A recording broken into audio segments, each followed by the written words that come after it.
Alors, la guerre froide constitue un gros morceau du programme de première. On l'étudie de façon un peu générale, mais surtout on insiste sur un certain nombre de points, notamment la guerre du Vietnam, qui fait partie des 3 études que l'on fait sur ce sujet en première, et qui est présentée comme un conflit délocalisé. On sait que la guerre froide est un conflit idéologique, est un conflit de puissance entre les États-Unis et l'Union soviétique, mais qu'il y a, pendant cette guerre froide, un certain nombre de crises et de guerres qui témoignent de cet affrontement, mais où les 2 armées américaines et soviétiques ne sont pas face à face.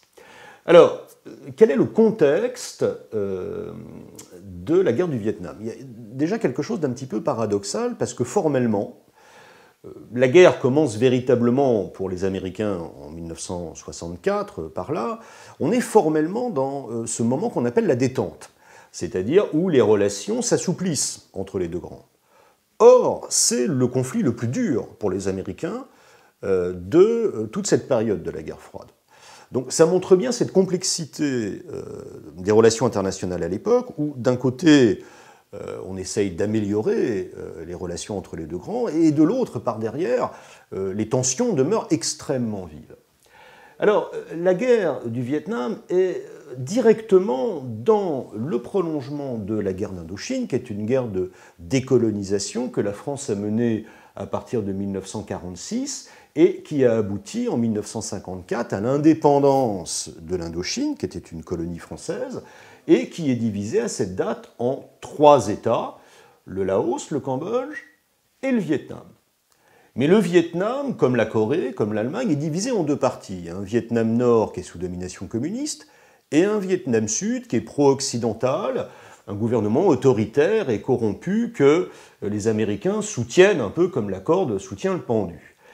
Et on s'aperçoit assez vite, à la fin des années 50, qu'il y a une agitation communiste au Sud-Vietnam qui est menée par un groupe qu'on appelle le Viet Cong et qui est en lien, évidemment, avec le Nord-Vietnam, qui lui est communiste. Donc c'est le risque de voir basculer tout le Vietnam dans le communisme qui pousse les Américains à agir au nom de la doctrine de l'endiguement qui a été formulée par le président Truman en 1947 et qui décrète que le communisme n'ira pas plus loin que les territoires qu'il occupe à cette date.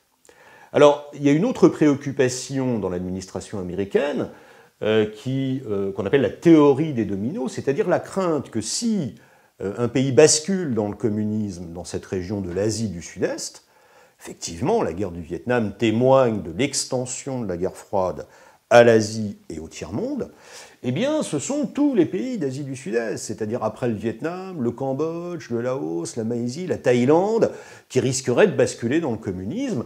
Donc c'est à ce titre que les Américains décident d'intervenir.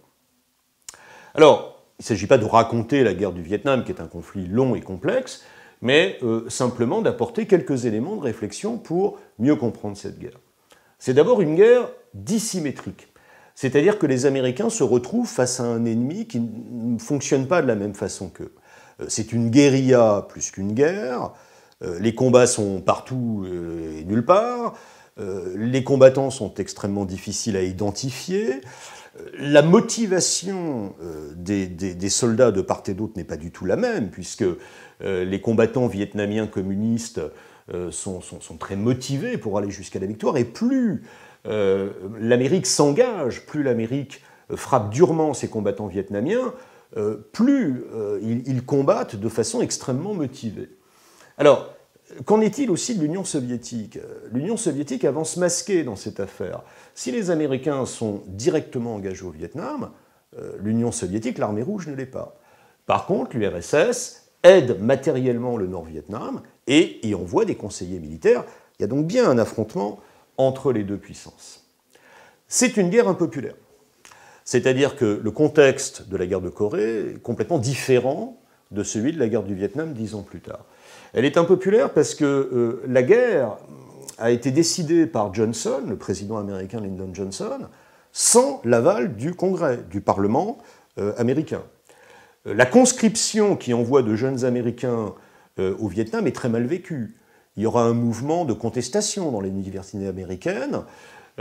qui d'ailleurs gagnera le reste du monde, en tout cas de l'Europe. Les événements de mai 68, par exemple, en France, sont aussi des événements qui critiquent la guerre du Vietnam. On critique beaucoup cette espèce de combat de David contre Goliath, du géant américain contre de modestes combattants vietnamiens qui luttent pour leur liberté. Et puis les Américains utilisent des armes de destruction massive au Vietnam, l'agent orange, par exemple, qui est un défoliant, qui non seulement détruit les récoltes, mais est extrêmement toxique pour les populations, ou les bombes incendiaires ou napalm. D'ailleurs, dans l'optique du programme de première, on peut se demander si la guerre du Vietnam n'est pas une forme de guerre d'anéantissement après la Seconde Guerre mondiale. Enfin, évidemment c'est le pire pour les Américains, cette guerre est une guerre perdue.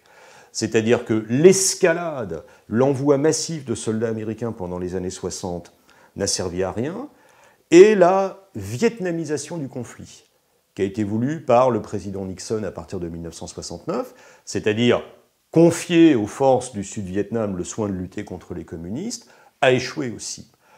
Les Américains se retrouvent dans une situation où c'est une guerre qu'ils ne peuvent pas perdre, parce que le communisme triompherait, mais qu'ils ne peuvent pas gagner non plus, ni matériellement, ni diplomatiquement.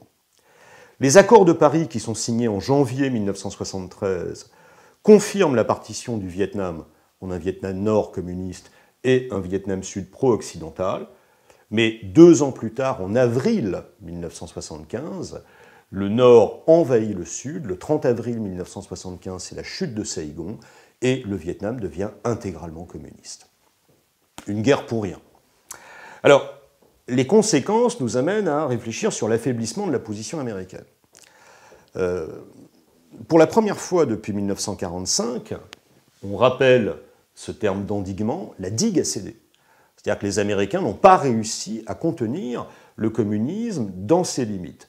Par contre, la théorie des dominos ne se vérifie pas.